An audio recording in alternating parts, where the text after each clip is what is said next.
Hi friends, దేవుని నామమున మీ అందరికీ నా వందనాలు. నేను దేవునిలో జీవించాలి అని ఆశపడుతున్నాను. ఆయనతో స్నేహం చేయాలి అని ఆశపడుతున్నాను. కానీ అలా చేయడం చాలా కష్టమవుతుంది. అలా చేయలేకపోతున్నాను. ఎందుకంటే ప్రతిసారి పడిపోతున్నాను. నేను ఏది చేయాలనుకుంటున్నానో అది చేయలేకపోతున్నాను. ఏది చేయకూడదు అనుకుంటున్నానో దానినే పదే పదే చేస్తున్నాను. అయినప్పటికీ దేవుడు నన్ను క్షమించి ఎంకరేజ్ చేస్తూనే ఉన్నారు.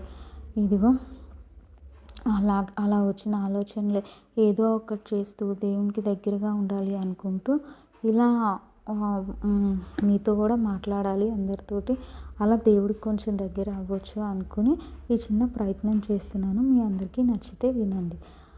ఈ రోజున బయట నుంచి ఎన్నో సినిమా పాటలు, ప్రోగ్రాంలు వినిపిస్తున్నాయి. ఎందుకంటే ఈరోజు ఒక పండుగ. అయితే నేను వాక్యం చదువుకుందాం అనుకుని బైబిల్ తీసినప్పుడు ఏమని వాక్యం కనిపించిందంటే నాకు, మీరు అన్యజనుల దారిలోనికి వెళ్ళకుడి అని వాక్యం కనపడింది. మనం బైబిల్ మొత్తం చదువుతూనే ఉంటాం. అయితే అందులో కొన్ని వాక్యాలు మన హృదయానికి మనకు కావాల్సింది అన్నట్టు పరిశుద్ధాత్మ మనకు తెలియపరుస్తారు.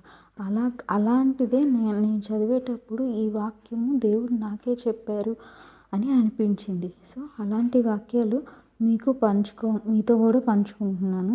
మీరు కూడా వినండి. Thank you.